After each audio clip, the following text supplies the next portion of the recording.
February 1959. 9 experienced hikers cut their way out of their tent from the inside in -30-degree weather. They ran barefoot into a frozen wasteland wearing only underwear. When search teams found their bodies weeks later, one was missing her tongue and eyes. Another had a fractured skull but no external injuries. Their clothes were radioactive. The Soviet government sealed the case for 60 years. What they were running from will keep you up at night. January 23, 1959. 10 friends set out on a skiing expedition in the Ural Mountains of Soviet Russia. They were students and graduates from the Ural Polytechnic Institute, experienced hikers, the best of the best. Their leader was 23-year-old Igor Dyatlov, a fifth-year engineering student who had completed dozens of challenging hikes.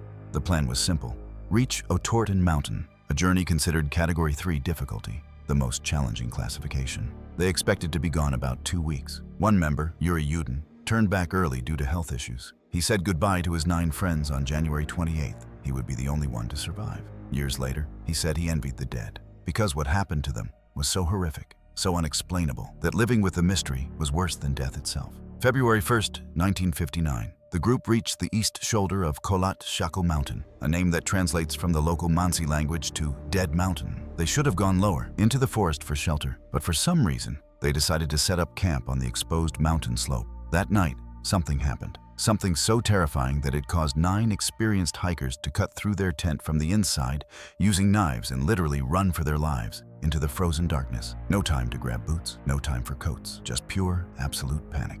When they didn't return on February 12th as planned, families raised the alarm. Search and rescue teams were deployed on February 20th. What they found at the campsite made no sense. The tent was still standing, partially covered in snow. It had been cut open from the inside, long, deliberate slashes. Inside the tent, all their belongings remained: boots, warm clothes, food, and survival gear, everything they needed to survive. But the hikers were gone. February 26th. Searchers found the first 2 bodies near the tree line, about a mile from the tent. They were lying by the remains of a small fire, wearing only underwear. Both were barefoot. The cold would have killed them in minutes. On the tree above them, branches were broken up to 15 feet high. Someone had climbed it, possibly as a lookout. Over the next few weeks, they found 3 more bodies between the tree and the tent. They appeared to have been trying to crawl back to the tent, but had succumbed to hypothermia. They were positioned in a line, like they were following each other. Rustem had a small skull fracture, but 4 hikers were still missing. Where were they? May 4th. Nearly 3 months later, the remaining 4 bodies were found in a ravine under 13 feet of snow. And this is where the case goes from mysterious to absolutely terrifying. The 4 bodies in the ravine had injuries that defy explanation. Lyudmila Dubinina was missing her tongue, eyes, part of her lips, and facial tissue.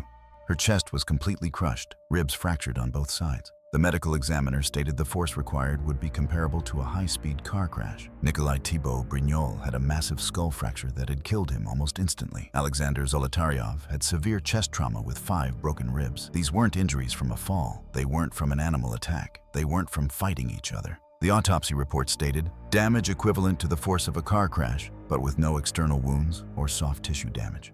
How do you break every rib without bruising the skin? How do you fracture a skull without cutting the scalp? The force had to come from something massive, something with overwhelming pressure, but also something soft. The doctors were baffled.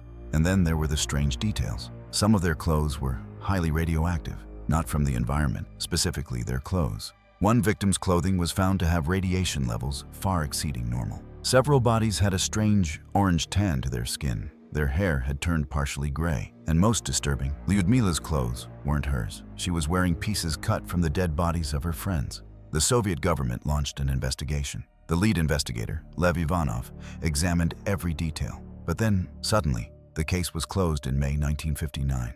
The official conclusion? Death by a compelling natural force unknown to man. That's not an explanation. That's an admission that they had no idea what happened. The case files were sealed, classified for 60 years. Why? The theories exploded. Some believed it was a secret military test, a missile or weapon that went wrong. The area was used for military testing, and radiation could explain the strange injuries. Others thought it was an avalanche, but there was no evidence of one, and avalanches don't explain the tent being cut from the inside or the radiation. Locals spoke of glowing orbs seen in the sky that night. UFO theories emerged. Some suggested infrasound from wind, which can cause panic, paranoia, and even physical symptoms. But infrasound doesn't fracture skulls. Another theory, a yeti or unknown predator. But the footprints leading away from the tent were human, and there were no animal tracks. The most chilling theory? They were running from other people. But who? And why was there no evidence of anyone else on the mountain?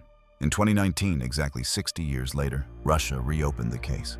After reviewing everything, they concluded avalanche. But here's what they won't tell you. When searchers found the first 2 bodies by the fire, they noticed something strange in the snow. Footprints. 8 or 9 sets of footprints leading away from the tent toward the tree line. They were calm, steady footprints, not running, walking in an organized line. Whatever made them leave the tent, they didn't run from it. They walked towards something, like they were following orders, like they were in a trance. And on one of the cameras recovered from the tent, the last photo ever taken showed something in the darkness just outside their camp. The Soviet government removed it from the official file. That photo has never been released. 9 people walked into the dead mountain. 9 people cut their way out of a tent and walked toward their deaths. And whatever they saw that night died with them. Please subscribe for your daily dose of true crime story.